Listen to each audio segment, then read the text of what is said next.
So you're all here for Marjorie, Perloff, and Gould Axelrod. I'm pleased to welcome you to Mid-20th Century Poetry 3, When Opposites Attract, Perloff and Axelrod on O'Hara and Lowell, featuring two of the most knowledgeable and insightful poetry scholars writing today. They are also, although they may not know it, significant figures in my own academic journey. Marjorie Perloff is Sadie D. Paddock Professor of Humanities Emerita at Stanford University. She is also Florence Scott Professor Emerita of English at the University of Southern California, where I had the pleasure of sitting in on her graduate seminar when I was looking at different colleges, thinking about what college to attend. It was a bait and switch that USC pulled on me because my mom wanted me to be a medical doctor, but she kept saying, William Carlos Williams was a medical doctor and wrote. Chekhov was a medical doctor and wrote. Maybe you go to USC, not to St. John's. And when they took me, they must have told the honors program this. And when I went down there, she said, give him a sense of what a great English class is. And it was a graduate class. I had no idea. I thought undergrads are so tall at USC. And I came in, and you did, I remember it was, I forget, but it was postmodern American poetry that you were talking about that day. And it was so spectacular. The discussion was so great. I said, okay, USC is smart enough for me. I can't even keep up with these undergrads. They're so brilliant. And then I never saw you again the whole time because you were teaching. I think you went elsewhere or sabbatical, or maybe left USC, or maybe only taught grad What year was that? That would have been 80, somewhere in, I don't know. I don't want to age myself. I went to Stanford in 87. This is exactly what happened to me. And I came back. But you started me on my way. And so Marjorie is the author of many books and articles on 20th and 21st century poetry and poetics, including Frank O'Hara, Poet Among Painters, The Poetics of Indeterminacy, Rimbaud to Cage, The Futurist Moment, Avant-Garde, Avant-Guerre, and the Language of Rupture, Radical Artifice, Writing Poetry in the Age of Media, Wittgenstein's Ladder, Poetry, Language, and the Strangeness of the Ordinary, 21st Century Modernism, and Unoriginal Genius, Writing by Other Means in the New Century. The Edge of Irony, Modernism in the Shadow of the Habsburg Empire, enlarges on the theme of her 2004 memoir, The Vienna Paradox. Circling the Canon, the collected book reviews of Marjorie Perloff, 1969 to 2016, has been published in 2 volumes by the University of New Mexico Press in 2019. And her most recent book, Infra-Thin, an experiment in micropoetics, really, really brilliant, you gotta look at it, has just been published by the University of Chicago. Perloff's first English translation edition of Wittgenstein's Private Notebooks 1914 to 1916 was published by Liverwright in April 2022. Perloff is a member of the American Academy of Arts and Sciences and of the American Philosophical Society. Our next amazing speaker is Stephen Gould Axelrod, Distinguished Professor of English at the University of California, Riverside, which I decided to attend for my PhD after I was struggling to decide whether to go to UCR. After I asked to meet with the professor, and I came out to Riverside, and we had a lovely lunch at Jam and Bread. Did we? Yes, we did. I remember much more clearly than you do. And I thought, that guy's a mensch. I could go to UCR. And really did that. Steve is the author of Robert Lowell, Life and Art, Sylvia Plath, The Wound and the Cure of Words, and over 75 scholarly articles on such poets as take this out, Russell, when we record this part. Well, we'll re-record that part. Elizabeth Bishop, Gwendolyn Brooks, Robert Lowell, Allen Ginsberg, Sylvia Plath, Emily Dickinson, Robert Frost, Gertrude Stein, Wallace Stevens, William Carlos Williams, Amy Gersler, Teresa Hawk-Kuhn-Shaw. He has edited or co-edited books on Wallace Stevens, William Carlos Williams, and Lowell. He is co-editor of the New Anthology of American Poetry, volumes 1 through 3. He is co-editor with Greg Koch of Robert Lowell's memoirs, which just came out and is really terrific if you haven't gotten it. And co-editor of the forthcoming Bloomsbury Handbook of Contemporary American Poetry, which comes out in January or February of next year. Steve is associate editor of the scholarly journal Bishop Lowell Studies and is currently finishing a book to be called Cold War Poetics. So with no further ado, I'm gonna hand the microphone off. I think you're gonna start us off, Okay, Marjorie? yeah. Okay. Good afternoon. Is it working? Is the mic yeah. working? Okay. And do we need it? I guess think so, yeah. I'm very glad to be here and do this with Steve, who's wonderful. The autobiographical writings of Lowell, just had a chance to review. And when I was reviewing that, it did occur to me, I hadn't read Lowell in a while. I wrote a book on Lowell in 1973, a book which had a lot of difficulties, and I don't think it's exactly my best maybe, but anyway, Good. I still will tell you, those of you who try to publish books and don't always get them published, presses turn them down and so forth, or don't answer, that I first sent it to Princeton, and I got an answer that said, I bet she's a dandy teacher. We all do this in the classroom.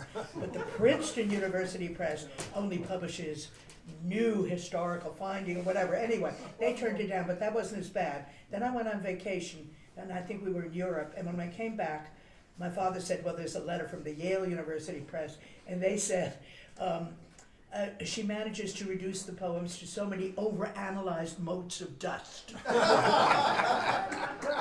I've always thought of that, I think when I'm writing, am I reducing them to so many overanalyzed, and I think that was Helen Wendler probably, it was that kind of thing, overanalyzed motes of dust, and I thought, oh my God, I was just about to give up. And then I sent it to Cornell and they took it. So you never know, you never know, and this is academic life in a way. Anyway, when I first read Lowell, which was when I was in graduate school, and even then it was very new, life studies, which I brought into the life studies, 1959, was very new, and it seemed very exciting. Tamed by Milltown, We Lie on Mother's Bed, and poems like that. I just thought it was great, but that was, I was still mostly reading. I did my thesis on Yeats, and working on Yeats and Pound and Eliot, so really even that seemed new. And I must confess, I had never heard of Frank O'Hara when I was in graduate school. That was in Washington, D.C. It was in the 60s.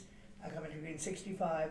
I'd never heard of him. I don't think I'd ever heard of him. Or if I had heard of him, he was a sort of New York coterie poet and got pretty bad reviews. People like Marius Bewley said, oh, just so many floating balloons, and things like that. And everybody was really pretty mean. And that hasn't totally gone away. Those of you who get the London Review, this week's London Review has a long piece on O'Hara, because they have reissued Meditations in an Emergency, and the review is by Angie Mlinko. Some of you will know her work and her poetry. And it's a long review, and it's sort of snide. And she'll say things like, he died in Fire Island in the beach buggy accident at the age of 40, and it's very tragic. You now think of it in 1966, and very young. And she said, well, of course they couldn't save him because his liver was so damaged from drinking.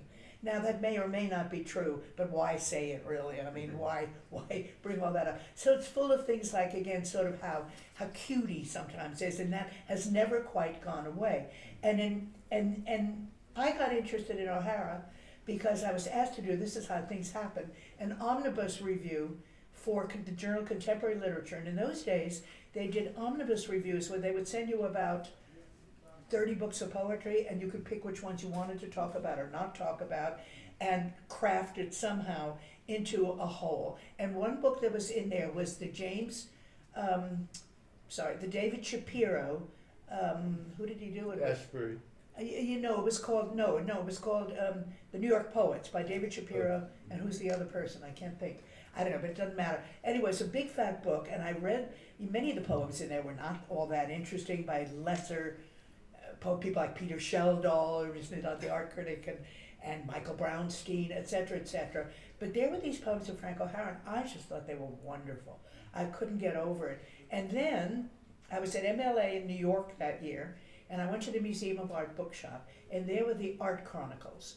And I loved those, and I brought those home, and I called Doris Grumbach, who was recently died, who was the book editor at the New Republic, and I said, could I review this? And she said, sure. And so I did those two, and then I got a call from Michael Braziller, who ran the publishing house Braziller, and they said, do you want to do a book on Frank O'Hara? Well, I was working on other things, but I thought, well, that would be a challenge. And those were in my Philadelphia days, which were my dark days, because I lived there because my husband was in Penn, and I hope there's nobody from Philadelphia here, but anyway, I had a very hard time in Philadelphia. I just could never get used to it. Happy to move to California, very happy. In any case, I wrote my book on Frank O'Hara, which was probably the first on him. This is the paperback version of it. I like the hardback actually better, but I didn't want to carry it today. Even then, I made the mistake of saying in the preface that I thought he was a really important poet. And naturally, people seized on that. And the man in the TLS, whose whole review was just based on things I had said something like, well, he's so obviously not an important poet, you know. And the reviews tended to say that. And it was just, people thought it was silly and it had no structure. I think O'Hara must have been one of the first openly gay poets writing, about his love life and so on, and being very funny about himself and being very self-deprecating. And at the time, it was thought, who could be more different than Lowell and O'Hara? The respected Robert Lowell, the Boston blue blood. Of course, O'Hara was really from the Boston area too, but a very different Boston area. Catholic, suburban, no money, went to Harvard on the GI Bill. Lowell, of course, could go to Harvard, but then left and went to Kenyon. And they seemed very different. And there's the apocryphal story. We're going to talk about similarities later, but maybe first let's talk what seems like difference. I'm going to talk for about just 15 minutes, and then Stephen, then we're going to discuss and go back and forth. But there's the apocryphal story, but I guess it's probably true, about how O'Hara and Lowell went to on the Staten Island ferry together to lecture there, to give readings there, and on the way, Frank said, I'm going to read a poem I wrote when he got to the reading. I'm going to read a poem I wrote on the ferry, and that was Lana Turner Has Collapsed. And when Lowell got up, he said, well, I'm sorry I didn't write a poem on the way over here. As if to say, well, I don't exactly work that way. I write real poetry. To do these things. But we now know that, in fact, Frank O'Hara, that's all kind of an act, because he was very careful most of the time. He revised over and over again. It's the same as the stories on Ginsberg, who also, we know now how much he revised his work. So what's fascinating, and that's why I'm happy we're having this session, is that people who seem so different, like yin and yang, like Robert Lowell and Frank O'Hara, 50 years later, which it now is, you see them very differently, and you see them part of a period style, and very much part of that mid-century, and they certainly have more in common than they're different, and we're going to talk about some of those things today. But let me start with the poem, Lana Turner Has Collapsed. Let's just look at that, maybe. I was supposed to put my... I brought in some poems on slides, and we have some Lowell ones too. We okay, Craig? Yeah, I messed up, so it'll take me a minute to, sorry, I apologize. All right, well, that's all right. I'll start reading it, and many of you probably know it anyway. Oh, yeah. And should I do that, or? Yeah, why don't you keep going, and, go. And while I'm at it, the reverse is also true, that Frank was very nasty about O'Hara, and he wasn't nasty about many people. You mean about Lowell? About Lowell, excuse me. Yeah, he was quite nasty. He was asked about Skunk Hour, and he said, I don't think anyone has to get themselves to go and watch lovers in a parking lot necking. I watch the love cars, is the line he's referring to write a poem. And I don't see why it's admirable if they feel guilty about it. They should feel guilty. Why are they snooping? What's so wonderful about a peeping Tom? And then if you liken them to skunks putting their noses into garbage pails, you've just done something perfectly revolting. No matter what the metrics are, and the metrics aren't all that unusual. Every other person in any university in the United States could put that thing into metrics. Now, that seems unfair, but it is true, we'll talk about that later, that Skunk Hour now seems questionable in certain ways. First of all, it is kind of homophobic in many ways, and now our fairy decorator for fall, and all those various things, and my mind's not right, and there's something histrionic slightly about it. It was so famous at the time. There's a whole discussion of that poem in that book that Anthony Ostroff edited. There was a very important book in the heyday of the New Criticism where you had three poets discussing another poet, and the three poets in this case were John Berryman, I'm trying to think who the other, John Frederick Nims, and there's one other. And they take it apart step by step, and then Lowell responds, and was considered his most important poet. But maybe there are some things in it that now seem, less than. But everybody loved that idea of the deranged mind. This was the period where poets committed suicide. Lowell himself had been in a mental hospital, Lowell had been in a mental hospital and had very difficult times, and so. And there were all the suicide poets from Rutge to Berriman to Randall Terrell. It was that kind of time, and very individual, focused on the individual. So in a way, I think O'Hara is being unnecessarily cruel and negative in a way here, but it's very usual for him, because most of the time he's kind of live and let live, and even when he didn't love the poet or whatever, he's, which he didn't in the case of, say, Charles Olson and so forth, he's pretty nice about it. And most poets loved him, all these poet friends. Is it fixed now? No, we're gonna grab the AV guy, cause, let's see, Oh. Jem, can you help? Well, So we're, Get the, is it working? It should be working. what did I do something wrong? Let's see. This cable you plugged into is the only cable I can see, so I can't see where else. You have an Apple and you need an adapter. No, Right? No, the it's plugged, adapter's okay. it's plugged in. Brian to the rescue. Okay. Well, Brian might be. I've just been debugging my own panels, so, what's the issue here? You want the projector to turn on, but you haven't. From what I've learned, once you plug it in, the projector actually knows it's Yeah. supposed to. Yeah, It's just not plug it working. in. That works. It is, Yeah. it's plugged in. It is plugged in, Yeah. and the projector doesn't know it. the technological moment that We'll all just have to project I it. should have started. I could do that easily. Is it plugged in? I don't know. I predicted this kind of moment 30 years All ago. right. Never mind. We won't get. Should we put it on Oh. yours? I think it's Yeah, good. we could. Let me send it to yours. This, the projector thinks it's connected, right? Well, I'll read it. If you can get it going, that'd be great for some of the others. I got. This is gonna be the most vertiginous, Well, it's recording called a ever. conversation, so we Yeah. won't, we won't do, can't it, oh, you have another. Let's just wait 1 second and try this. I'm remembering that time at Orono when you couldn't show the movies. I was remembering that, We've all had those moments. but I was gonna bring my laptop, and then I thought I didn't wanna have to carry it, and all that. In the 1990s, I used to give a talk called No Tech Teaching. And I would do it in tandem with a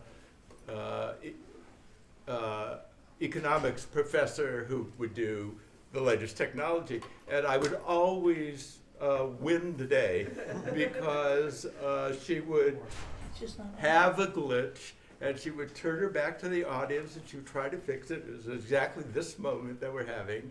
And I would just sit there thinking, my point is well taken already. So, but It's she so was funny. right. She was right in the long run. And we're so obviously. used to Zoom that when you actually, I did want to use it, works just like that. So then you're surprised when it does. All right, I'll read the poem, never mind. If we can't do it, I guess we can. Okay, Lana Turner has collapsed. I was trotting along and suddenly it started raining and snowing, and you said it was hailing, but hailing hits you on the head hard, so it was really snowing and raining, and I was in such a hurry to meet you, but the traffic was acting exactly like the sky, and suddenly I see a headline, Lana Turner has collapsed. There is no snow in Hollywood, there's no rain in California. I've been to lots of parties and acted perfectly disgraceful, but I've never actually collapsed. Oh, Lana Turner, we love you, get up. Now that poem became notorious because there was the circumstances of its composition because of that story about Lowell, and and there was the whole idea that when Whitman did Crossing Brooklyn Ferry and Hart Crane wrote The Bridge, foundational poems written, crossing whatever, they weren't composed that way. And yet, Lana Turner is actually a remarkable poem, and it has, first of all, and I'm going to mention this because I think Lowell has the same quality, what Ezra Pound called constatation of fact. That is the luminous detail accuracy. You know, Pound always made all that fuss about accuracy. And lately, more and more, as I read these poems, that there is no reason, I pick up magazines and I read these poems and there's no reason why the clouds are X or the sky is this, and you just wonder, what, you know, does the writer have in mind? Well, some kind of surreal something or other. But Frank was actually very accurate. By 1962, Lana Turner, when this poem was written, the glamour sweater girl of the 40s and the femme fatale of such film noir as The Postman Always Rings Twice, she was a has-been. She had really become a has-been. Her career was killed pretty much in 1958 when Lana Turner's 14-year-old daughter, Cheryl Crawford, caught the two fighting and killed Johnny Stompanato, who was Lana Turner's lover, with a kitchen knife. So that was like a scene in a B movie, and after that, Lana Turner was a little bit suspect in Hollywood. The tabloid headline is this wonderfully absurd, collapse being a curiously empty verb. One can, after all, collapse from heat stroke as well as a heart attack or whatever. The silly announcement becomes the occasion for the poet's account of his stressful morning, an account made surprisingly immediate by its address to a nameless you. And I hope we'll talk about the I and you and Lowell and O'Hara later. Trotting in line 2 is an odd word choice. I was trotting. Animals trot, but people don't trot, making the poet look silly as he confronts the rain, snow, and possibly hail. You said it was hailing, but hailing hits you on the head hard.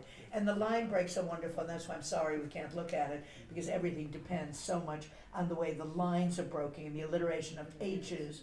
Rain and snow are bad enough, snarling the traffic, and Frank always seems to be late for a lunch date. But so, and we can see the I getting more and more agitated and more exasperated, and I was going and running and nothing was working, and he sees that headline, Lana Turner has collapsed. It acts like a tonic, making the bad weather suddenly palatable.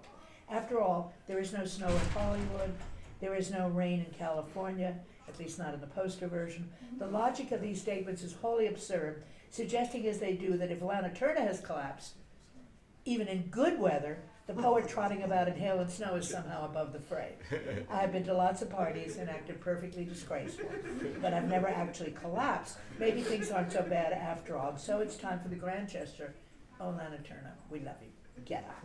Now, nothing about this. It has 17-line poems with its breathless run-on lines capturing the tempo of Midtown Manhattan is dated. Lana Turner remains a potent Hollywood legend. Witness Calbenian's magazine by that name, Lana Turner. He had to pay a lot for that because the title is copyrighted, and that was difficult to call a journalette, and the moment of everyday life represented. The way an unexpected external stimulus can suddenly break a mood is made so real we can see and feel it. The feat of such writing is not saying too much. We'll talk about that with Lowell too. Information is kept to a minimum. Think how the poem would be spoiled by the details of the Stompanato story. You've ruined the whole thing. And generalization is avoided. Unless a poet would tell us how she had learned from contemplating the headline, or would pontificate about the hollowness of Hollywood glamour. Unless a poet might explain how and why he acted perfectly disgraceful. Did somebody insult him? Perhaps he was involved in a lover's quarrel. Who knows? O'Hara knows better than to dwell on such disclosures. His aim is to portray a situation in which anyone, straight or gay, can identify. The poet sees himself as faintly ridiculous, trotting rather than walking and running, and not even being able to identify what hail is. His friend has to tell him. It's all quite absurd, as he lets you know, and yet quite accurate in its relation of inside to outside, traffic on the ground to natural traffic in the sky, Hollywood to O'Hara's uptown Manhattan. So it's a much more subtle poem than it seems at first. So I think I'll stop there, and yeah. Oh. you take it. Okay, I don't think I'm going to need this, but let's see. I've taught that poem many times, and now it's like hearing it for the first time. Just great. It's not a, what did she call you? Call it dust moat or something like that. So many overanalyzed. Okay, I don't need this, do I? I speak loudly. Let's hope that there's no feedback, though. Well, I have things to say about what you said about skunk hour, but maybe should I do that now or should I do that after I have a little talk of my own? And I have it on the slide if we can see it. But Should we do skunk hour right now? So. Why don't you do your little talk? Okay, I always listen to my wife, and it's always the correct thing to are they do. working on fixing it, or we've given up? There's a good chance. Okay, yeah, so I don't have any slides, I don't have any tech. I just realized that I've gone back to the 1990s and I'm just going to talk. Okay, what I want to talk about is sort of the reviews. I'm going to start from that. Marjorie had the best review of Robert Lowell's memoirs that I co-edited with Greg Koch. Some of the other reviews seem to pit the memoirs, the Prose memoirs, which Lowell never published in his lifetime, but Greg and I discovered them independently and decided to try to work on it if we could.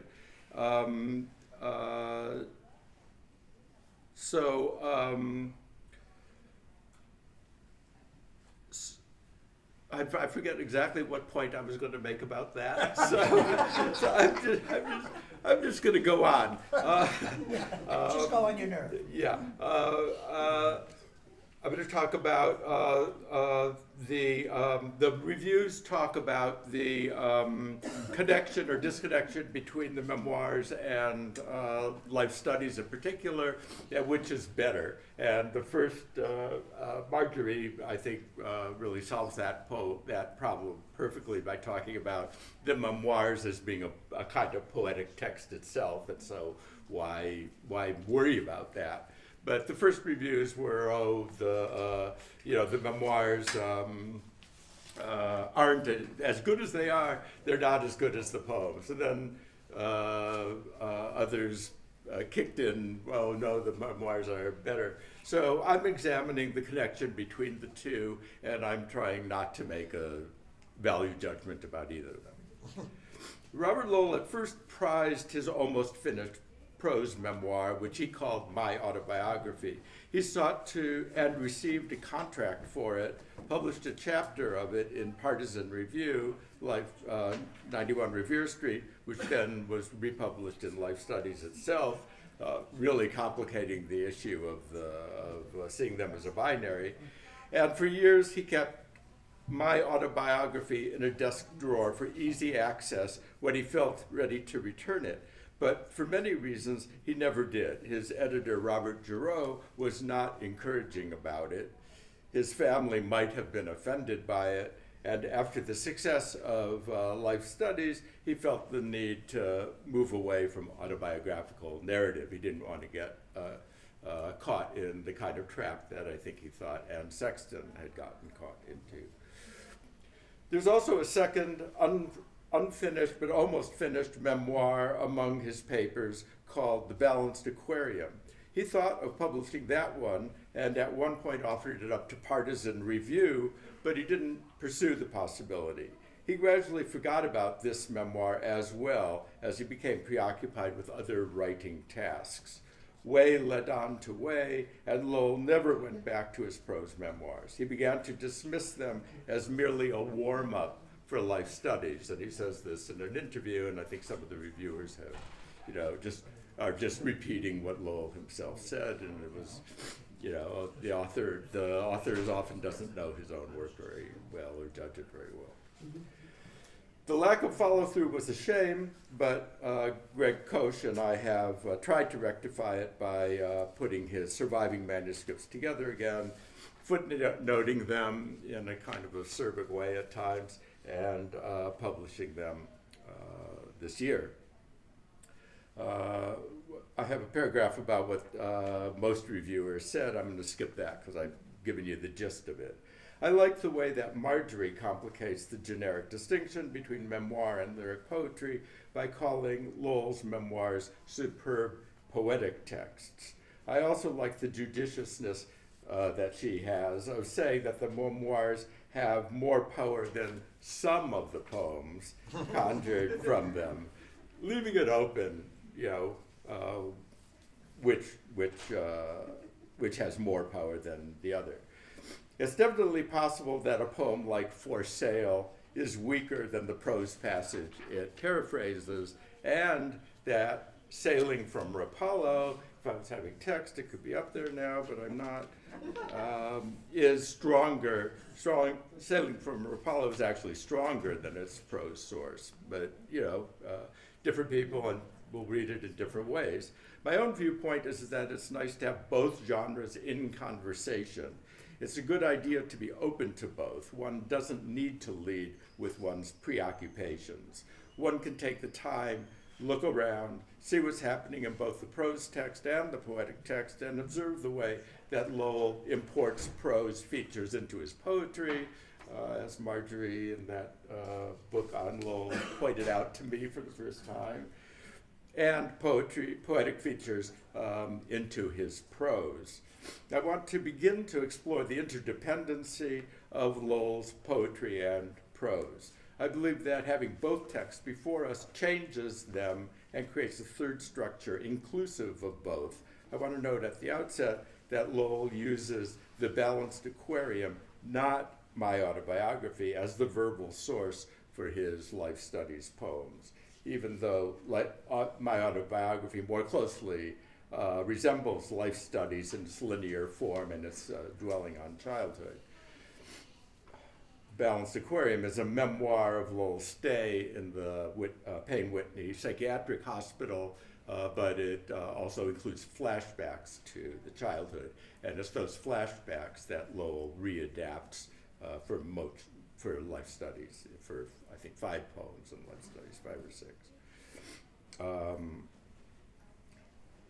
In my comments here, I will examine some of those echoing passages that echo between life studies and actually the Balanced Aquarium, and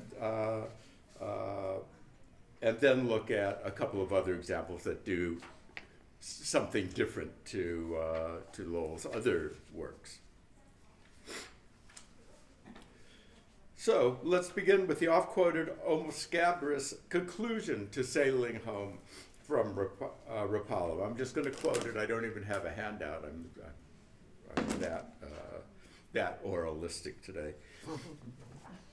In the grandiloquent lettering on Mother's coffin, this is the end of the poem, I'm going to repeat it. In the grandiloquent lettering on Mother's coffin, Lowell had been misspelled Lovell.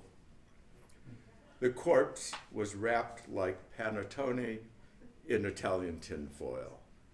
You see, that's not the usual way of revering the dearly departed. The misspelling of the mother's name on the coffin suggests the sense of méconnaissance that haunted the mother's existence. Neither her friends and family or son, or she herself, recognized her accurately. She was a mask without a face, a complete unknown, as Bob Dylan would say. More specifically, she was misplaced as a Lowell. The family name was a category error, a round hole into which this square peg could never fit. Moreover, the name could be taken as a misspelling or a shortening of an entirely different word, never completed.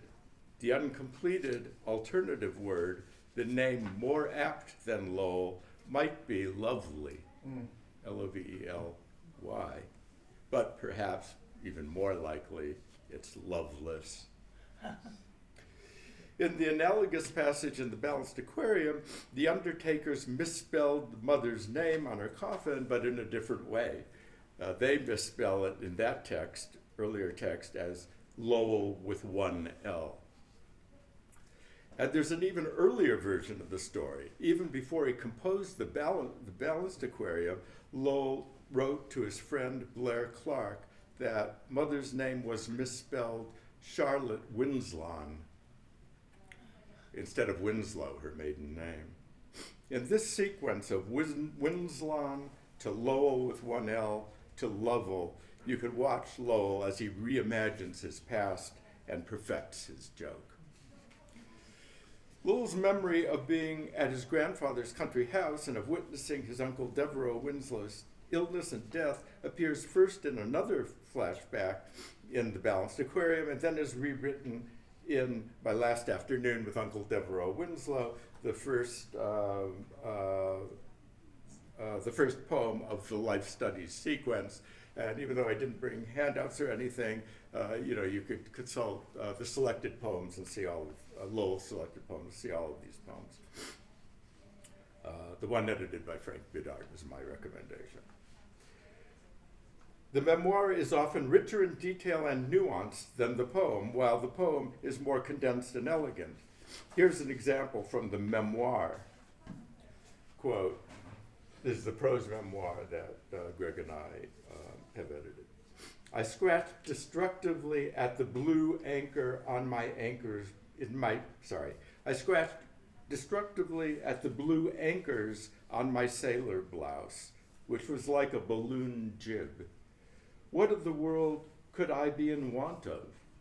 Nothing, except perhaps a wishes our white horses horse, or a fluff of west wind to ruffle the waters, to stretch my canvas sail, to carry me kiting over the 7 chimneys of Chardissa, that's the name of the family country house, the white farmhouse, and on over the bunched blue steel barrels of the shotguns fortifying my Uncle Devereux's duck blind, and on over the 3 ample unislanded miles of Assawampset, the Great Lake.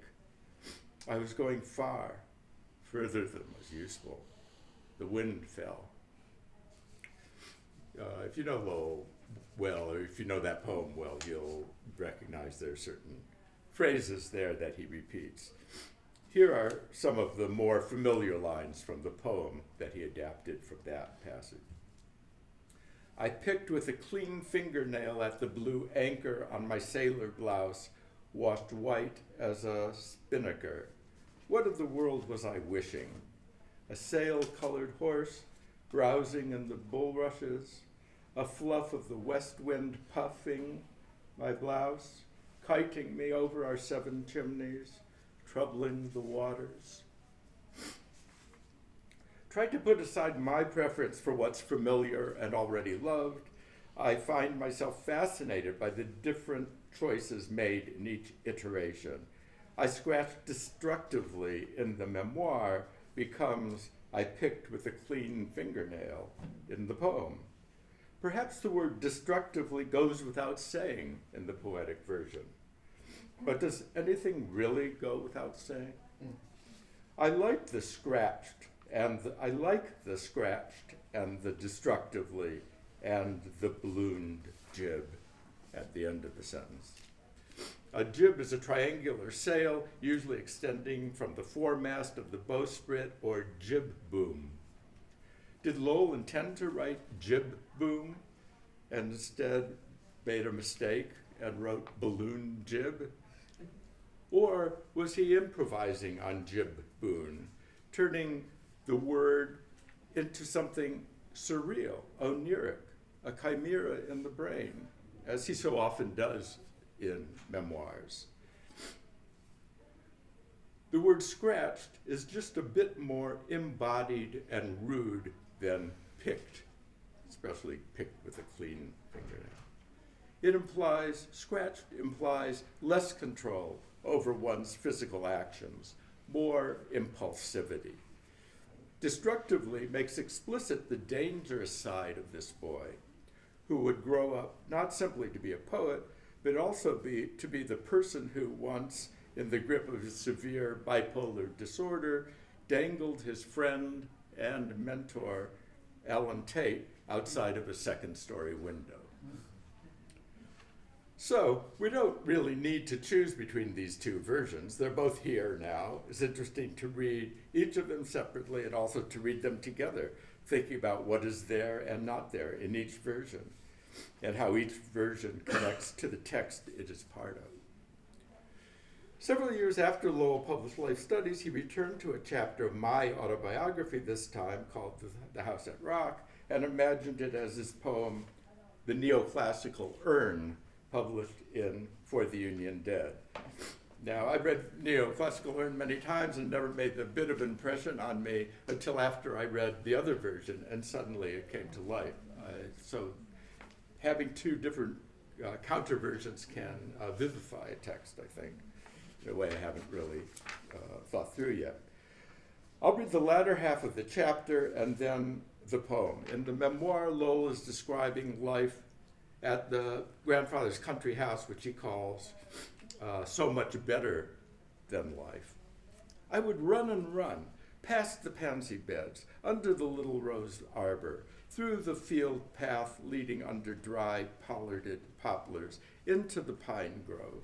First, I passed a quarter of a mile stretch of tall space, Germanically clean and cleared pine trees. Not a twig was allowed to lie ungathered, and on my left I could see clearly the play cabin with its log window blinds and my autobiography divided long door. And on my right was the unsightly 10-foot wire fence that separated Mr. Leland's land from my grandfather's. Then I was passing the statue of Hebe, her cup dewy, one breast showing, at the base of her plaster chiton, a little green at the edges, and on either side of the built-up path there was still water, 4 to 6 feet wide and 4 to 6 feet deep, and here, time after time, I could catch the yellow-spotted black turtles as they flopped off a fallen sapling or moved encumbered through the concealing but stubbornly retarding underbrush. Then I would run home and drop each new turtle into the garden well, not a real well, but a sort of plaster barrel about as big around as a mill wheel and ornamented with Greeks in procession. It was an urn. After the number of turtles reached the 30s, they began to die. Despite my putting in bits of old meat, crab apples, and buckets of fresh water in the urn, the turtles died and they stank. Then did the joy of catching more turtles grow tedious, meaningless. And at last, the sickly survivors, 10 or so, were released. And the hunt, the single track of my appetite, led nowhere, and I could not understand. So what begins in a typical Lowell move obviously, as an aside, that there's a typical Lowell move, it begins in remembered joy and ends in a note of confusion and pain. And I think maybe that's a difference between him and O'Hara. Again, the destructive impulses that haunt the adult can be found even in childhood, reminding us that Lowell once wrote, "Always inside me is the child who died." Here is that last half of that chapter reimagined as the neoclassical urn. I rub my head and find a turtle shell, stuck on a pole, each hair electrical with changes, and the juice alive with ferment.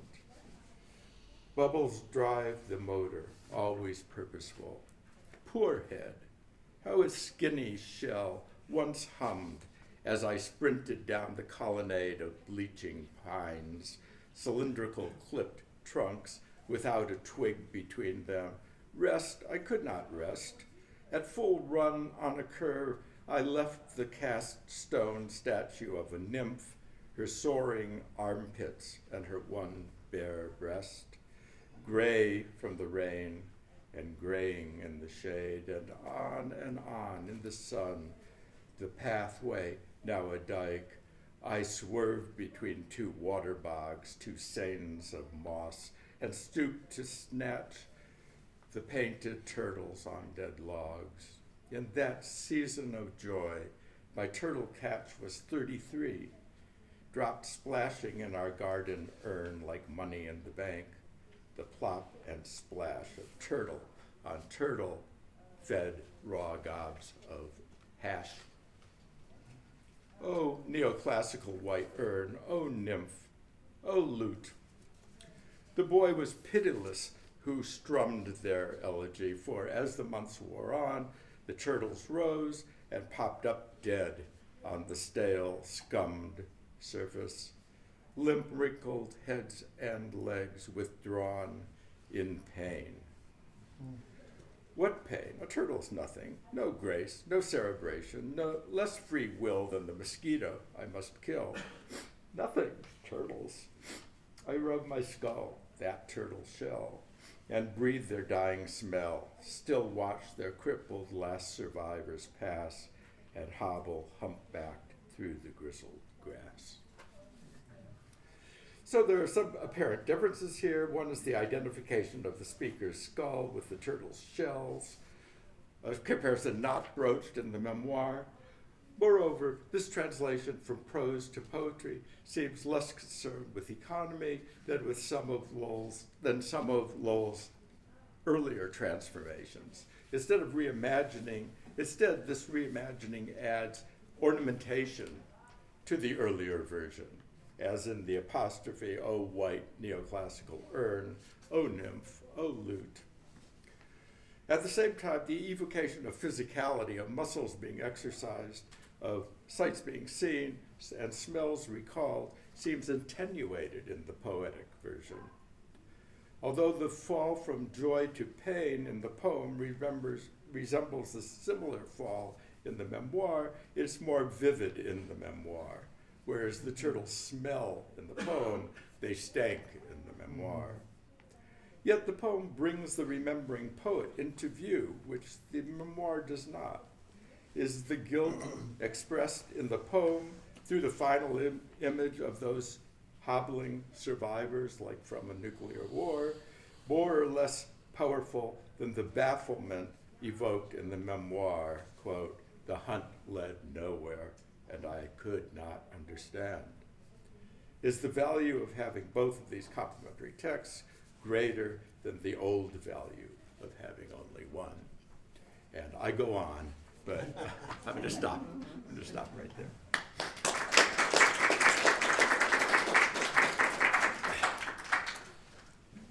Let's see, how should we? I think we have images of it now. Oh, we do? I think we do. We hope so. We hope so. Let's see. Well, can we try? Yeah. See what comes up? Um, What this makes me think is that the neoclassical, or I mean, to me, that's already a little over the. It presses so hard for meaning and significance. I want to go back to Lowell, the misspelled Lowell. Of course, what some people would say is, yeah, that's significant because, of course, Lowell is such an important name. And if the name were Axelrod, the name Axelrod was misread on the thing. They were two R's or something like that. You know, it would seem very different, right? Because he is playing on the fact that the name Lowell and that other name Winslow is interesting. I forgot that, you know, he was going to make it Winslow. Well, those two names, which of course Phil life studies and even later on, the Winslow and Lowell, and that Lowell kind of banks on that significance. And of course that in fact made him popular with many people who liked that idea of the important poet and the great tradition of Eliot and so forth. Let me summarize a little bit what I think are the usual arguments, that they were separate and then that they were alike, and then we can take it from there. Okay. The argument that they were separate was that O'Hara was merely trivial and really writing about just unimportant little experiences and little jokes and talking about his friends, and nobody knew who they were. Oh, Yeah? wow. We could put it out in the poem, I guess. Okay. Khrushchev. What just came up? Khrushchev. Good. You remember Khrushchev? Let's leave that on for a minute. Good, that's fine. And that Lowell had more significance. His poems had form. He derived meaning from, maybe not from every life studies poem in a way, but that they had larger meaning than just the individual incident. O'Hara is considered a poet of presentism, writing about I do this, I do that poems in the present, whereas Lowell wrote in a much more traditional, still wrote in a much more traditional way. Of course, don't forget that Lowell is a decade older. Lowell was born in 1917, O'Hara was born in 1926, so there's that decade between them, and that makes a big difference right there. So, originally people felt, well, no, I mean, there's nothing comparable here because one has significance, there's meaning, and we can talk about the meanings, whereas the other is just trivial. In that way, but then the ones who liked O'Hara and didn't like Lowell would say, okay, he really describes what this feels like and what the moment is like and captures it and is willing to laugh about it, whereas Lowell is much more serious and wants to derive a kind of significance and is too formal for many people. 50 years later, what seems so different, and that now we can see, I think, the similarity and the period style, in a way, by period style, I mean, and people wrote that way, is, now Lowell used to be called confessional, but it isn't really directly confessional anyway, and that word was not a very good word. But one of the similarities is they both have a kind of, especially the relation of I to you, to address, to apostrophe, and the treatment of the I, and where the I is distanced in some kind of way, and also though it's a very unique voice. I mean, I used to hate it when people used to talk about voice in poetry. That seemed so passé, and when creative writing teachers used to say, all right, you have to have voice, and how does the voice work? But I've changed my mind about that recently, because the fact remains that the poets we really remember, I mean, there were so many New York poets. You go through that anthology and look at some of the others, can't remember a single poem. Alan Kaplan, people like that, that have completely disappeared. Stopped writing poetry maybe, but anyway, because O'Hara had quite a unique voice. I can tell an O'Hara poem miles away, and the same thing with a Robert Lowell poem. You can tell miles away. It doesn't really sound like anybody else. That doesn't mean I like the late poems, which, unlike Steve, who wrote about them a lot, I can't stand those late sonnets. I think they're really bad. But I think the sad part is, having read Kate Jamison's excellent book, from the point of view of the psychiatrist, is I think it's amazing he could write at all. I mean, he was so sick. They was in and out of the hospital, and then all that medication, all the lithium. I think it's amazing, that he survived in a way to write at all. And so that is another problem. With O'Hara, it's different because he died when he was so young. But I would also say that the last poems perhaps were they came to be something of a falling off, couldn't quite maintain it, and he was pretty depressed, and so on. But what we now see that makes them similar is they both deal very much more than today, or much more than other periods, with individual experience, where the individual matters a lot, the individual in relation to the social order, but it really is focused on the individual, on psychological issues, not even when they're, quote, political poems, on psychological issues, and on a basic faith in poetry as being important, and what people will read and talk about, and that the words count. And so if you read both of them in relation to much, let's say, the language poets later on, or now poets writing today, they have more in common than they're different. I think we now see that, and the fight is no longer as true about upper class versus O'Hara's class in that sense, because race and other things have displaced the emphasis on class. And so a lot of people didn't like that about Lowell, the upper class and the whole thing about Marlborough Street and all those things. And then other people liked them just for that reason. So they now seem more like than they seem different on this. At the same time, I would argue, and maybe people don't believe this, neither one perhaps is quite as great as the modernist poets. What always strikes me is that no matter what happens, look at the fuss still made about T.S. Eliot and every newspaper you pick up right now in the wasteland, and about Pound, and about Stevens in a sense, and Williams maybe less so, but poets from that period marry more than the mid-century. And in the mid-century there was the big fight between the raw and the cooked, supposedly, so that Lowell was cooked, O'Hara was raw, and the fight between the beats, and people like Robert Lowell. All that now seems minor in some ways, because I say they were more alike than different. But I think one of the things that changes, and I guess it's sad, but nothing you've done about it, is the oeuvre. When you think how large the oeuvre of a poet like Yeats was, or a poet like Pound. I mean, the amount of essays, the importance of the criticism. Of course, Lowell wrote some criticism too, but it's minor relatively. There isn't that much of it, and it's friends, and it's impressionistic, and it didn't change the course of criticism for sure, whereas Pound's criticism did. And so that there was something about that faith in poetry as mattering, and the idea that if you were a poet, that's what you did. And it was a very important thing to the larger public. After all, Robert Lowell was on the cover of Time magazine. You know, think about that. What poet today gets on the cover of Time magazine? Doesn't happen much. I'm trying to think if there's any. But I don't, is there any? Yeah, well, I won't comment on that. I mean, that's celebrity, you know, that is somebody who's written 2 poems or whatever, that's celebrity. But I'm talking about, you know, Robert Lowell was really admired for his poetry, so that you would be on the cover of Time magazine. O'Hara wasn't, because he was hardly known and became only so much known by his little group. That was certainly in part, by the way, and when you read the reviews, as I say, you realize how, when you have in the poem Naphtha, how are you feeling today? I'm not feeling well. You were made in the image of God. I was not. I was made in the image of a sissy truck driver. You know, that's how O'Hara could joke about himself.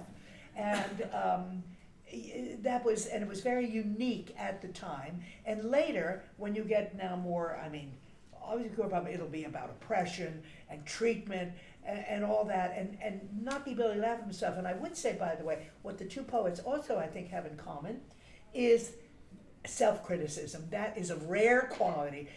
Both Lowell could look at himself and say, as in some of what you just read, you know, criticize himself in that autobiography, how, you know, what he was like, and that he was a pain in the neck, you know, and what he did. And certainly O'Hara had that quality of self-criticism, of standing back and laughing at himself. Don't take yourself so seriously. Don't be so self-important. You're not the most important, you know, person around. And that's a quality I think they had in common. So, as I say, I think our views have changed that way, in that, and also the attention, as I said before, to detail, to accuracy. The details had to be right. In the autobiography, when he talks about the window shades in that Philadelphia house they moved into, or the dishes, the colors, the cutlery on the dining room table, you get an absolute, almost film-like sense of it. That's very good, and O'Hara did that too, and that's something that's often not paid enough attention to. Yeah. I'm going to try to bring Lowell and O'Hara a little bit further apart, though.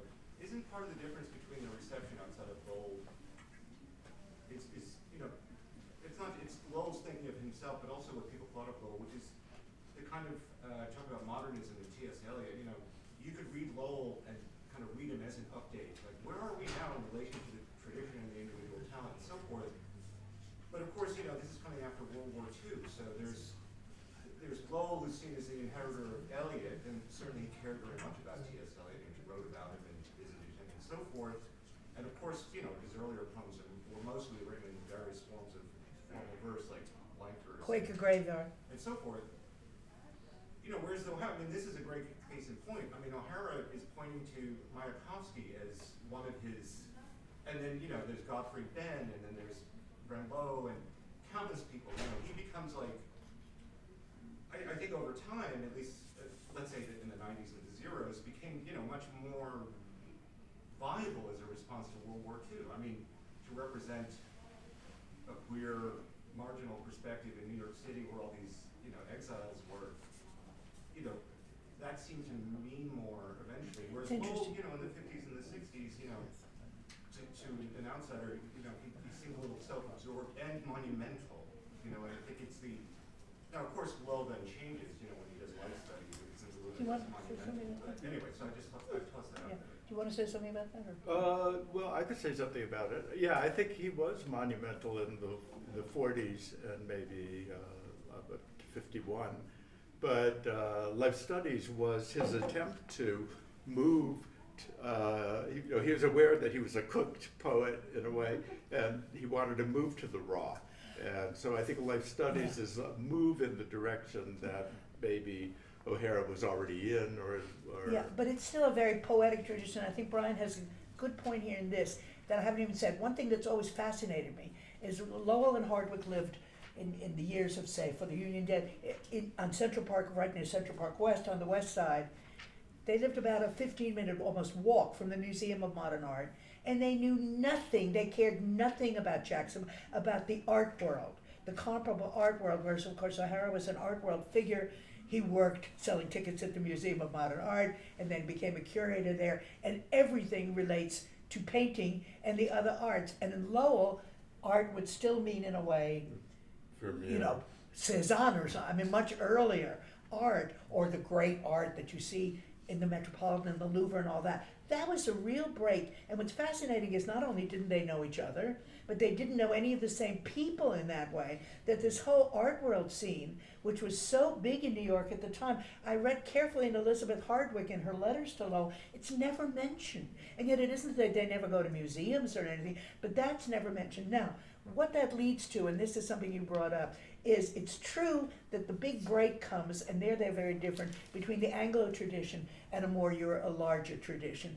The English lit tradition hung on for so long, and when I went to graduate school, that was still it. You had to know your English, British literature. I always rebelled about that because I really wanted to do comp lit, but I was at the Catholic U and they didn't have any good comp lit, and so I had to do English, and I never wanted to have to read Piers Plowman, particularly. I had a whole course in that, and Spencer, and it really wasn't my thing. You know, I loved Dostoevsky and I loved Mayakovsky and so forth, so it wasn't quite my thing, and I was kind of forced to do it. But the Anglo tradition, somebody, and there isn't a good book on that, and somebody could write a really interesting treatment of that, of the shift that happened when we shifted away. Even Harold Bloom was still, it was completely an English tradition where you read your way through those classics, as opposed to, of course, now we have a much larger world, and O'Hara certainly did not have little references to Africa, but very little about that, or even the Asian world at all,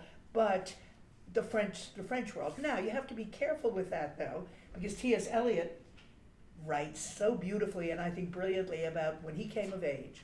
There was nobody in America whom he could use as an influence. Dickinson wasn't really read yet, didn't feel that he had anything, Whitman wasn't really his type of poet, and there was nobody, there was Edward Arlington Robinson, there were all these, but nobody to learn from, and so he turned to the French, and it was Baudelaire, and not so much Rimbaud, but Mallarmé, and then Corbière and Laforgue, and Eliot says that in so many words, that there was just nothing. So, and Pound was similar in turning to Europe. So what happened was, and the war is very important, the patriotism of the war and the complete engagement in the war, I think led people to, I don't know if you feel about this, it became very American again. I mean, sort of turning inward. It was an inward turn to the United States.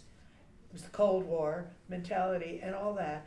And so, at least when I went to graduate school, and I think this was pretty true everywhere in those days in graduate school, that you basically were an English major, and that meant English literature with a little American literature thrown in, of course. But Marjorie, he did write Imitations. He was interested in. Yeah, well, but I think Imitations, I think is just plain bad. I mean, I think, and I mean, I know the language pretty well. I think the Latin poems are all right. There are few things that are all right. Some of them, like the Rimbaud, and the Baudelaire, if he hadn't been Robert Lowell, he wouldn't have gotten away with those translations. I really don't think so. But of course, there was a feeling, but look at the poets he translated. Very, again, big figures, and showed what he could do. And it was something he did, wasn't he, when he was in a bad, sort of trying to rev himself up a little bit. Yes. But what I want to say also is that for the Union Dead, which I have a slide of somewhere here. Is that it? Yeah. Okay. Oh. When I remember teaching this at Stanford. I don't know whether I did it in a course at USC, I can't remember. But the students were very hostile to this poem, and they said, "What's the matter? He doesn't like cars?" When you have Californians. And I do think it's a little, I've always felt this ending is very histrionic. Parking spaces luxuriate like civic sandpiles in the heart of Boston. A girdle of orange, Puritan pumpkin-colored girders braces the tingling State House, shaking over the excavations as it faces Colonel Shaw. Can we go on to the ending? Yeah. Further? Past Colonel Shaw? The third one? The last one? No? There it is, now it is. Okay, yeah.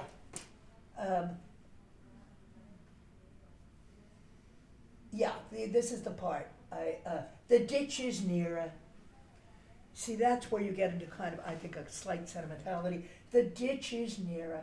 There are no statues of the last war here. Only on Boylston Street, a commercial photograph shows Hiroshima boiling over a Moseless safe, the Rock of Ages that survived the blast. Space is nearer. When I crouch to my television set, the drained faces of Negro school children rise like balloons, and that's contrasted to Colonel Shaw and his regiment. Colonel Shaw is riding on his bubble. He waits for the blessed break, and then the aquarium is gone. Everywhere, giant finned cars, nose forward like fish. A savage servility slides by on Greece. Now, I used to love this. A savage servility slides by on Greece. What a gorgeous, look at the sound structure of that. A savage servility slides by on Greece. But a decade or a number of decades later, and as the statutes would say this, well, I mean, all right, they've turned it into a garage. They've turned the part under there into a garage. You know, we need garages, and people drive cars. Why is it a savage servility? And why is it all so bad? Steve will answer that. Yes. But the ditch is nearer. I found that very annoying. I was a refugee from Hitler, and so I'm very glad that war was fought, I have to tell you.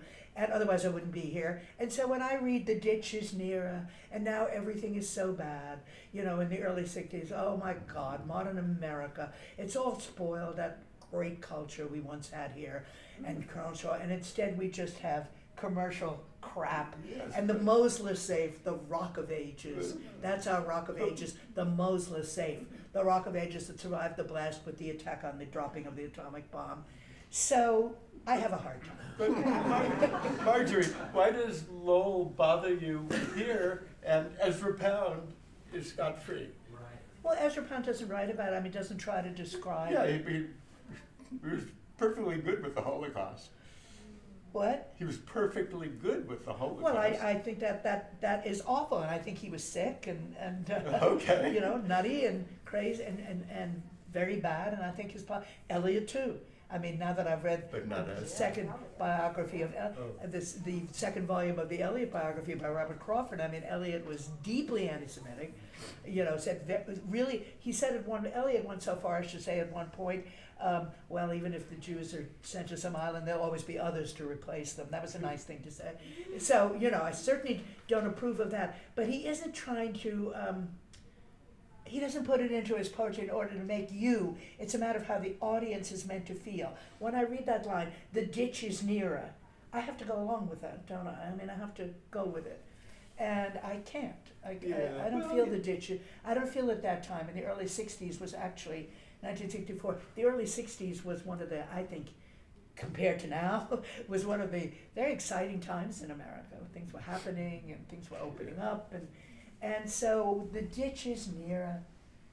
There are no the last four here, only no statues, only the Mosler safe, commercial world, that Rock of Ages that survived the blast, you know, etc. And everywhere, giant fin cars.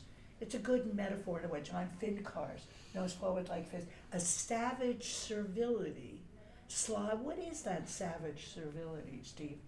Well, what I want to point out is the grease and the way that the fossil fuels have destroyed the earth, and I don't think there's anything wrong with this poem. All right, so it's criticizing fossil fuels, but I was some- just going to say, I always like those lines, but you know, when I was younger, because they're the only lines that really sound like beat poetry. Like you could have those lines in a George Corso poem.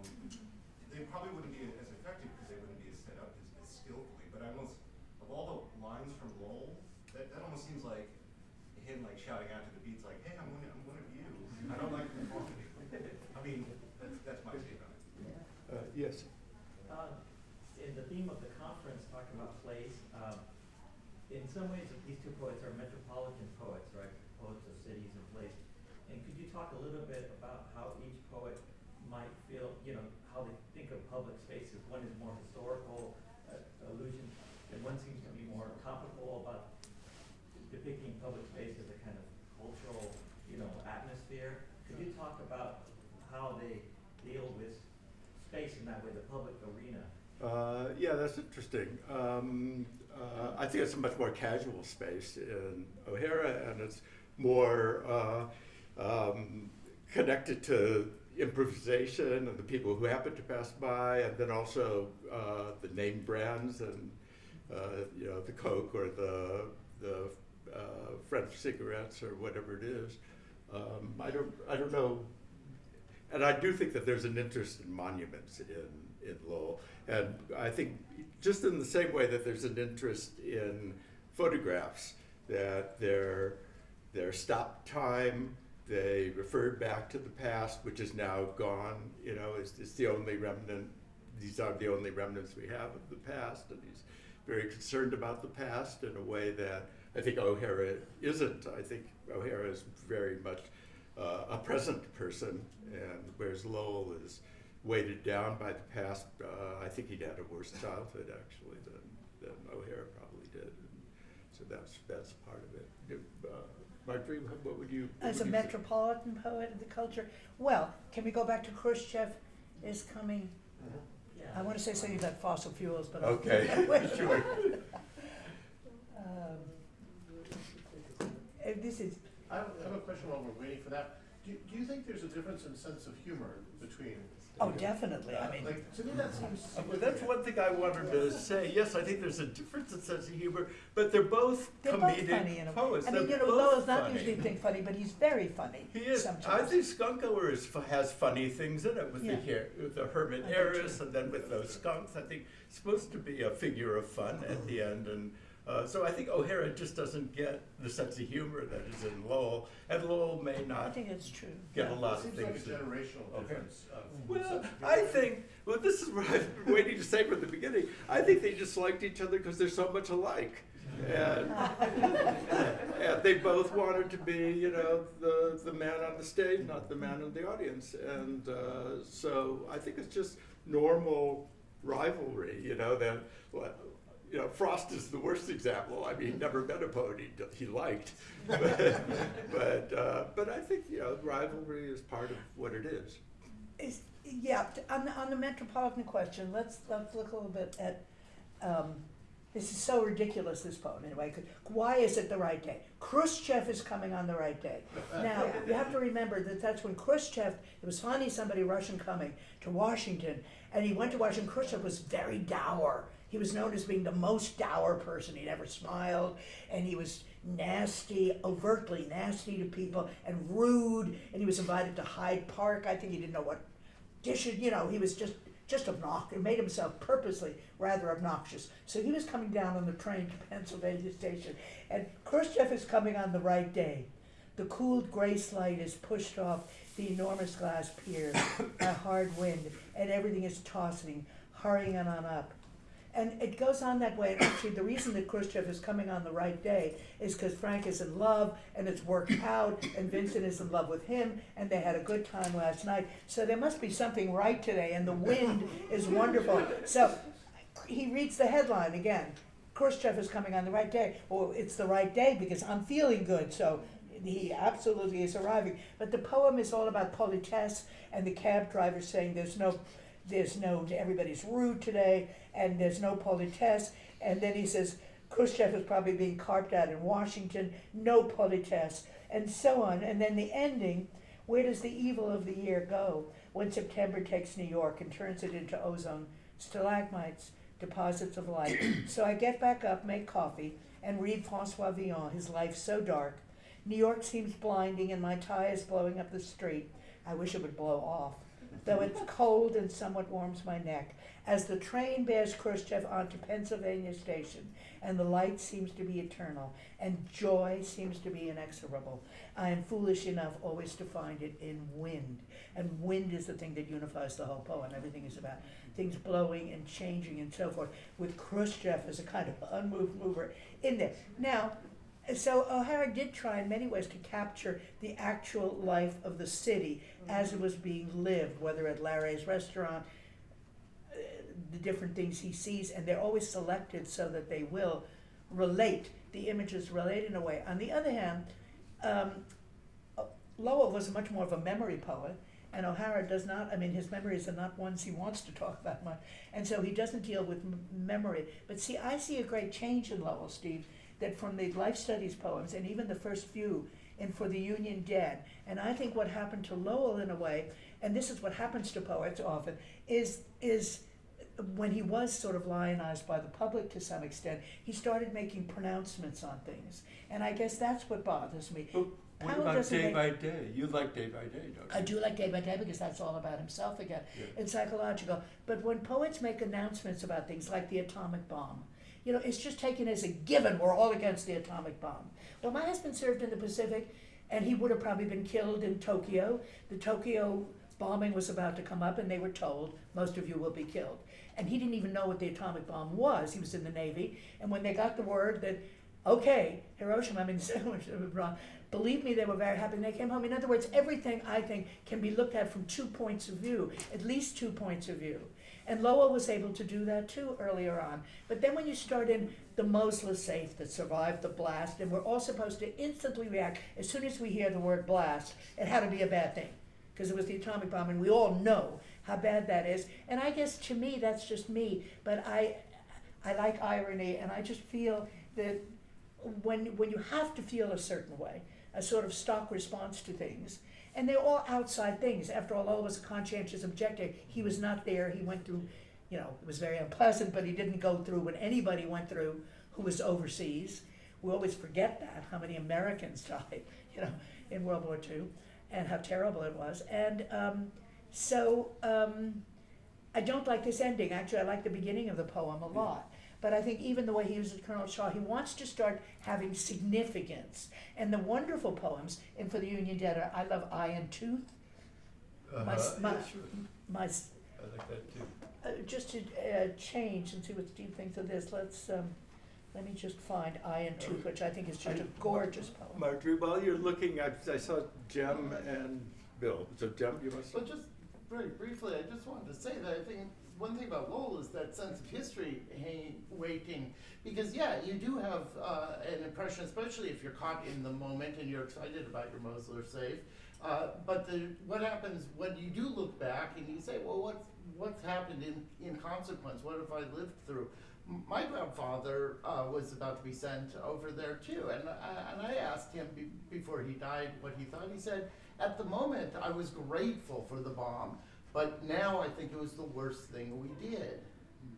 So there is that change that happens Exactly, over time. and then you can discuss it and see, and that's interesting. Why did he think it was grateful at first? Of course, and then you change, of course. But if you could write something very important, and obviously people have, and novels too, about the whole atomic.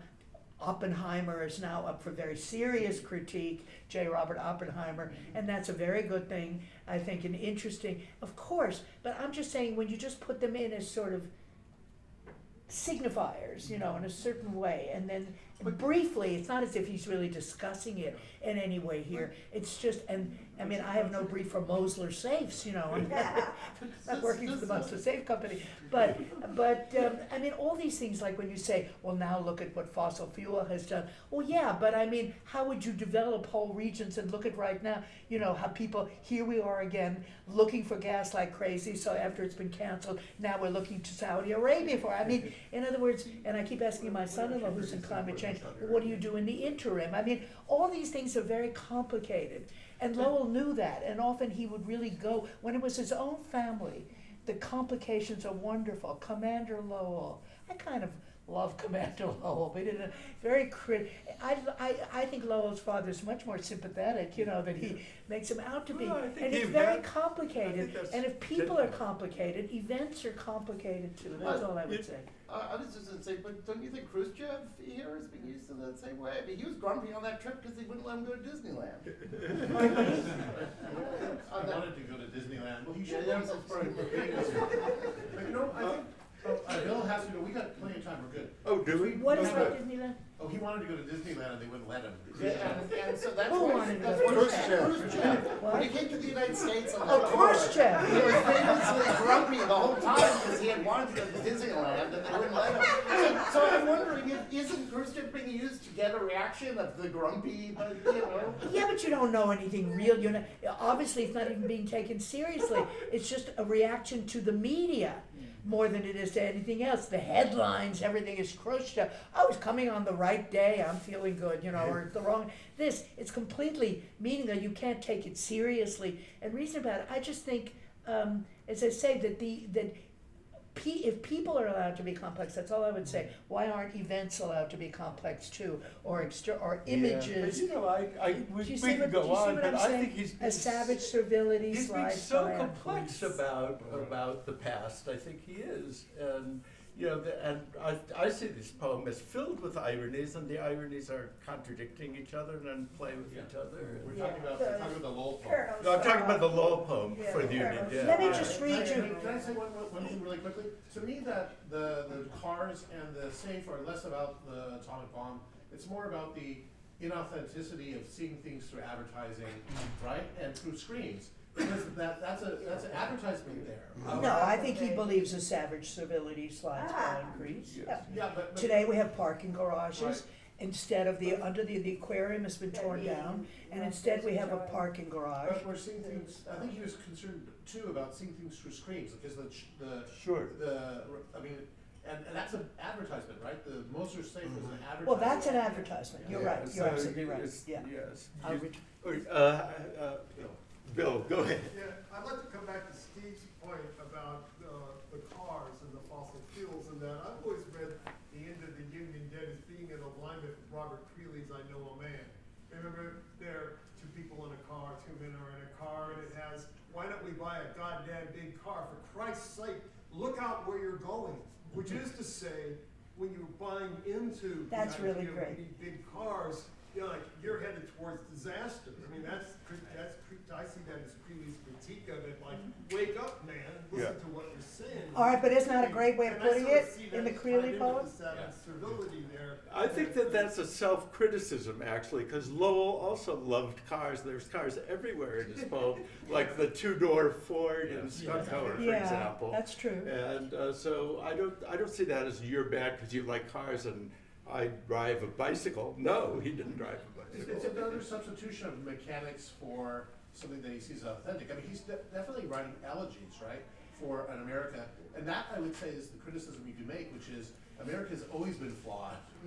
These sins were there It's from an the elegy for beginning. nature, For for nature. the natural world. Symbolism of Colonel Shaw. Yeah. From He's, Colonel Shaw. he's reading all these poor black, Oh. nameless. Yeah. Yes, soldiers. well, I'm fascinated by the opposing They and weren't nameless. complicated Well, they were on discussion Yeah, over they the still are on end the of money this now. poem, which I have always really loved, even though I agree with so much that Marjorie Perloff says about how he does push it, and I feel myself being pushed in a certain direction.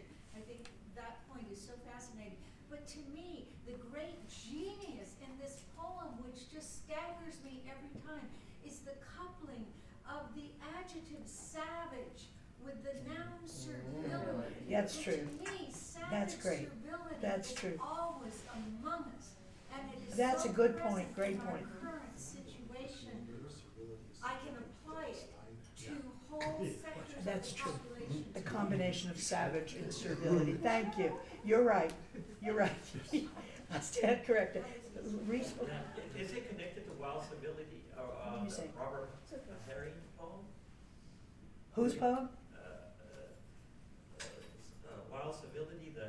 I can't hear, what? Wild servility. Is that what you're saying? Wild servility? Wild it's, servility, Robert not Herring's savage poem about- servility. But it's true that savage servility is a great. We is a don't great know, phrase, obviously. Yeah. Slides by on Greece. It is, it's striking. It's just, We're gonna go longer, because I planned a half-hour break. Oh. So we're Oh, good, time we're is good. back. Oh, okay. Well, I have one more thing to say, so I could just do it. But Okay, great. you know, The great thing about talking about Marjorie is that you always come away with new ideas. I'm willing to change my mind. Yes, you are that too. You made me see that, you're right, with Savage, it is striking. And, obviously the poem is, but I'm just saying, for me, the Lowell poems that were really great were ones in the same book, Eye and Tooth. My whole eye was sunset red, the old cut cornea throbbed. I saw things darkly as through an unwashed goldfish glow, and just the whole thing. And then at the end, nothing, no oil for the eye, nothing to pour on those water or flames. I'm tired. Everybody's tired of my turmoil, where oil is contained in turmoil. It's so brilliantly done. Yes, it is. It is that self-critical modesty that I think. Everybody's tired of my turmoil, yeah. Well, maybe I should just stop there. No, Or, no, keep going, keep all going. right. Well, this is Autobiographia Literaria by Frank O'Hara. When I was a child, I played by myself in a corner of the schoolyard all alone. I hated dolls and I hated games. Animals were not friendly and birds flew away. So far, I think this could be a Lowell poem. But the ending is O'Hara. If anyone was looking for me, I hid behind a tree and cried out, "I'm an orphan." And here I am, the center of all beauty, writing these poems. Imagine. Yeah, that has a very different, that's great you brought that up. But doesn't tell you anything really about his autobiography. No, not really. The kind of detail. Yeah, not the obsessive. I like it because it's so witty and has humorous hyperbole, and I don't know if you have that much you almost never have that in Lowell. You have constant humor. I mean, he is but not hyperbolic. But what? Not hyperbolic. Though. Not hyperbolic, not ebullient, not. I mean, in a way, it's kind of distanced through the irony. It's sardonic. Yes. I haven't read the memoirs yet, but in life studies, we haven't talked about 91 Revere Street. I think there's a lot more humor in that than in some of the poems too. Yeah, I think that's. That's a difference between the poetry and the prose. I think that's yes. something Lowell revised That's out. an interesting. I think the memoirs are consistently. You don't laugh out loud very much, but you smile. Yeah. A lot. Yeah.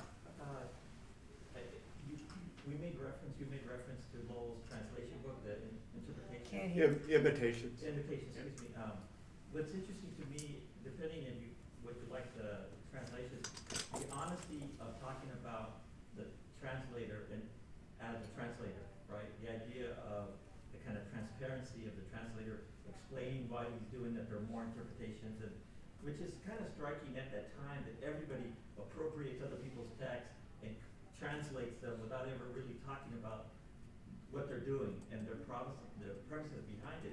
Yes. That book's important in the way it talks about kind of taking away that invisibility of the translator. That's really unique to me in that time frame, and there's not a lot of translators are doing that. And you think that then in the 60s, all the other people were just translating as if there's no theory behind it or practice, as if That's there's an interesting. invisibility behind it. Yeah. So, and nobody questions that. Well, that's because people knew the languages, so they could just how good the translation is. Now, it's not assumed they know, so we have theory of translation, but it's not assumed anybody knows. To me, well, that's a whole How other. know Chinese? That's a whole other problem. That's a whole other problem. I think how that works out. But it's true that you can think, and that's why when you say, "Oh, but he wrote imitations," yes, he did. But that was sort of taking the Rilke, great poets in a way, and showing what I can do. It's a very different process, I think, than sort of feeling, I am Apollinaire, I'm going to be like the French, although that has probably been overrated by critics too, how much somebody like O'Hara or Ashbery or all that, Ashbery was always rather doubtful about that, that the French influence was as great as it's been made out to be. But here's something we might end with, as I think there is very good Lowell criticism. There's very little good, and I'm not saying that because I wrote about him, O'Hara criticism. It comes across my desk a lot. I mean, there are people who have a chapter in this book. It's always very solemn, and they're now always trying to show that in fact he really cared about this or he cared about that. And you would never know that it's Frank O'Hara or that he's funny. and that people have a very hard time with humor somehow. It's hard to talk or write about I humor. guess that's it. Because I mean, there is a lot that could be said, and could be said about the period, and could be said about the relationships and the way they work out. Yesterday, I was at a conference on Italian, current contemporary Italian and American poetry, where one of the speakers was Ansel Berrigan, Ted Berrigan. So that takes us right back to New York, poetry. Same people. So what's the difference, though? And the women, Alice Notley, there are a lot of things there which are being written about now. In terms of the women, the New York School women are much more prominent certainly than they were. But then Frank was best friends with Grace Hardigan and Joan Mitchell and so forth, and those were really his friends. And I think, as I say, one of the biggest differences, and that's because Lowell was 10 years older, was that when Lowell came of age, I mean, you had to write in that British basic tradition that was very strong. Everybody knew the Romantic poets. There was no such thing as not knowing the Romantic poets. You began with that. What's the treatment of Shelley? What's the treatment of even by the time O'Hara went to Harvard, that was less so. There was less emphasis on that. So somebody could write something very interesting on how that played out. Well, I think, in your observation that he didn't talk about Jackson Pollock or people like that, I think that's really the problem for me. Like, why didn't he? Why didn't they? And I've read carefully to see, was there any? Well, because it was still very new, and it was just abstract expressionism. Oh my God, any child could do that. People would look at Barnett Newman, they'd say, well, come on. He used my 8-year-old abstract can do that. expressionist as a kind of word of They thought it was generation. really not good, and I'm very interested in concrete poetry, which I work on, which to me is a very important movement of the 50s. And Elizabeth Bishop would write to Lowell and say, when she was in Brazil, they're doing these little things, they're like little games. And she was very nasty about it. Vice versa. The first time I went to Brazil, Caetano Veloso, the singer, but who's best friends with the concrete poet, said to me, can you tell me one thing? You're gonna hate this. Why do Americans like Elizabeth Bishop? I do not like her at all. She's not interesting.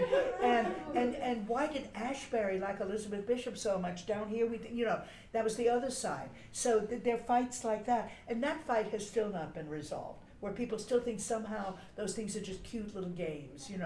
Concrete poetry, and at its best, it's a very important movement. Really important. Well, thank you, Marjorie. Can I ask, we have a few more minutes because we have a 35-minute break. I planned an extra break for Marjorie, so we can go long. Because I talk too much, yeah. No, I just love this. If everybody has to go, but you don't have another session until 3:05. Okay, well, let's make it. So you're good.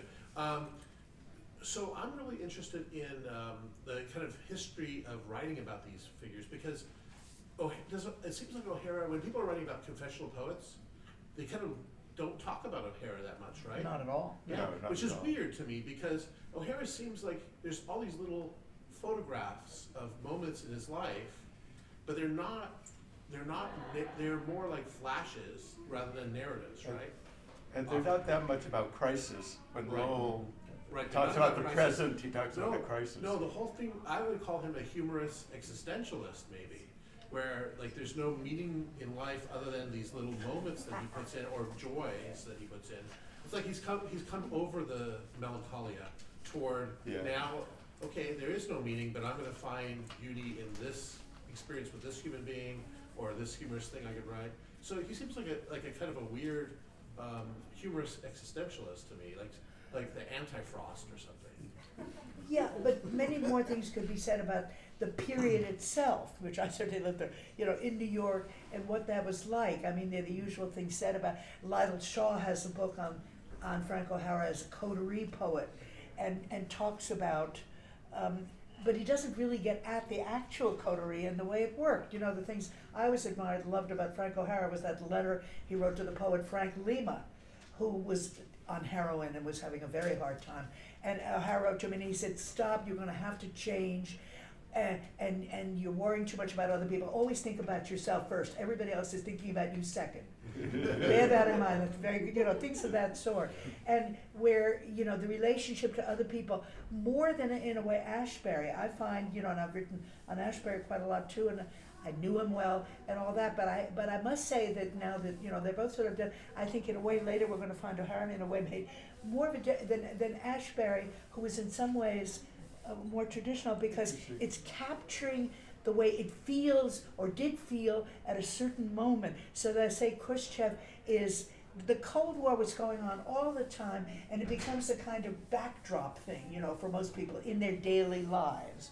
In their daily lives, they're really busy meeting people and going to the movies and doing things, and yeah, there's that going on. But they're not really thinking about it that much, and that was probably true for most people, or is true for most people. So I'm trying to think of who today writes a poetry that captures that. I don't know. You don't think any of the language, maybe one of the language poets like Ray Armitrout or No, no? I don't. I'm I just mean, throwing Ray, names you know, out there. but no, not Some of really. it where that becomes like kind of the I fabric. think people but do that I don't know, you know. Then you get, I'm trying to think, I don't know. maybe Alden Nielsen, we have him here. He writes poems that deal with the president. well, maybe maybe there's a queer element to this too. But in that, not from you, Charlie. Hey! No, no, no, Not that there's anything wrong with it. no. Maybe there's a queer element. I mean, they both have queer elements with Lowell and both. They both do. But maybe there's like that.